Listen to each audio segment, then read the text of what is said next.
Good morning, Mrs. Burnett and Mr. Zanartu, and good morning, Coyotes. Welcome to our Friday flag video for this week.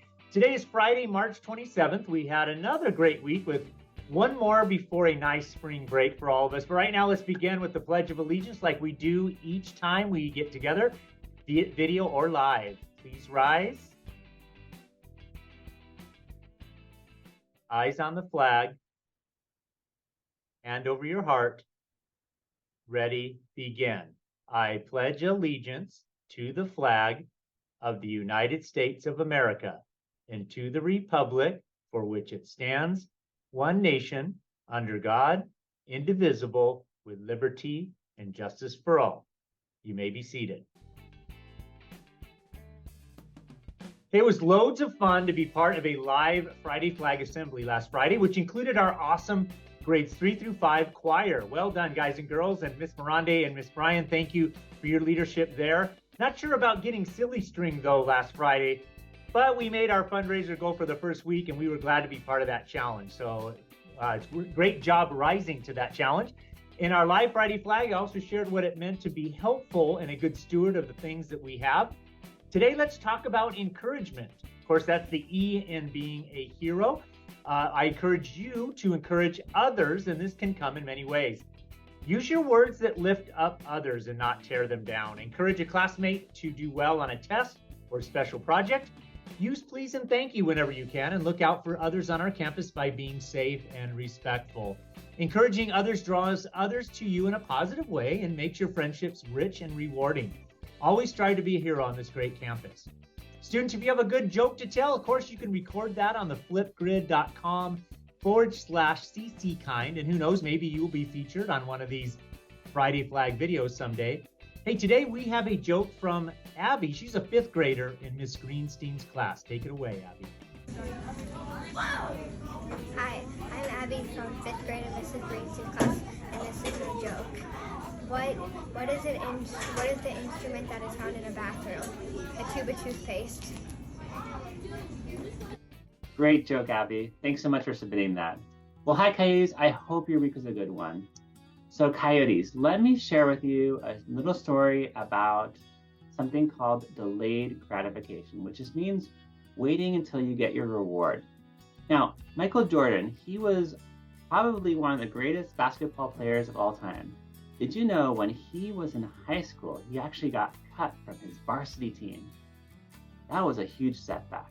But instead of giving up, he used that setback as motivation to work even harder. Jordan realized from a young age that talent alone wasn't enough to make it to the top. He dedicated himself to training daily, and he worked tirelessly for years to help him be the best he could be. He knew that that road to success would be long and it would be hard, but he never lost sight of his goals. Similarly, when you face obstacles or setbacks, remember that the greatest achievements in life often come with hard work and patience. It's easy to get discouraged when things don't go our way, but the most successful people in life stay committed to their goals no matter what. You might be tempted to take shortcuts or give up when things get hard, but let me tell you, the greatest achievements in life come as a result of hard work and perseverance. Think about your dreams, aspirations, kind of like running a marathon, which is a really long race, not a short sprint. I know it takes time and effort, but trust me, those rewards are worth it. So embrace that delayed gratification. Stay focused on your dreams and never give up. Remember, every step you take towards your goals and every setback is an opportunity for you to learn and grow. With hard work and determination, you can achieve anything you set your mind to. With something to think about, this is your school counselor, Mr. Zanartu. Have a great week, everyone. Now, we're going to go to Hallie's Heroes with Mrs. Burnett. Good morning, students and staff. Happy Friday. Before we get into Hallie's Heroes, I want to propose a little challenge for each grade level next week. It is our last week before we head into spring break, and I have a challenge for each grade level, so listen closely. Our kinder, first, and second graders, I want to challenge you to really follow directions from all the adults on campus, even when you're outside.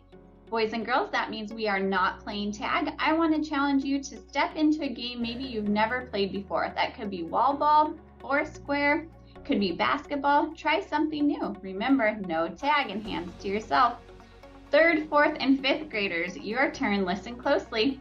Hey guys, I've noticed a lot of horseplay and a lot of friendly, shall we say, touching or just inappropriate boundaries, like girls hugging each other and hanging on each other and boys taking each other's hats. Just a lot of really poor boundaries in horseplay, for lack of a better term. So my challenge for you this last week as we head into spring break is to focus on using your words to get what you want with your friends instead of your body. It's okay to have fun and it's definitely okay to be silly at times, but we want to make sure that our body is never touching someone else's body. Thank you so much, and I look forward to seeing how each grade level does with their challenge. All right, let's get into those Howley's Heroes. These are our kiddos who are being helpful, encouraging, respectful, and outstanding. In Kinder, Mrs. Gorton's class, we have Presley. In Mrs. Miller's class, we have Brinley. And in Miss Eisinger's class, we have Ayana and Tate. In 1st grade, Mrs. Schaub's class, Addie and Noah. Mrs. Morad's class, Eva Marie. Mr. Reagan's class, Zoe. Mrs. Murray's class, Charlie. And in 2nd grade, in Miss Garrity's class, Liam. In Mrs. Calvio Murray's class, we have Scarlett Boonstra. And in Mrs. Teresa's class, Logan and Josie. Mrs. Manzella's class, Alessandra. And in 3rd grade, in Mrs. De Leon's, we have Chance. Miss Hess's, Bentley. Mrs. Welch's class, Brooklyn. Mrs. Levin's class, James. Mrs. Tope's class, Parker. Mrs. Hewittson's class, Jane. And in 4th grade, in Miss Smith's class, we have Hunter and London. Mr. Pacey's class, we have Tarek. Mrs. Schroeder's class, Jaden and Haley. Miss Ariano's class, Alex and JJ. And in 5th grade, in Mrs. Bryan's class, we have Taylor. Mrs. Greenstein's class, Addie and Javian. Mrs. Hemrick's class, Kai. Miss Getz's class, Cruz. Mrs. Bethke's class, Keegan. And Mrs. Miranda's class, Zach. Keep up the good work, boys and girls, and have a great weekend. Back to you, Mr. Shaw. Yeah, thank you, Mrs. Burnett. Great words, too. Want to reiterate all of that. Thank you for doing your part. The choice is always yours, right, to be a hero. So we thank you for making that choice ahead of time. Thank you for tuning in today, Coyotes. We desire that all students strive to be heroes on this campus, of course, modeled by our staff. Remember that the choice is always yours. I say that all the time, and I cannot wait for this coming Monday to be part of the Obstacle Course Challenge. Thank you to those who participated in helping to fund our spring drive. This helps us get through a whole school year with fun activities and things that support our staff and students. So thank you, PTC, also for another great campaign. We appreciate all that you do. That's it. Have a great weekend. We will see you back on our great Coyote campus. Take care.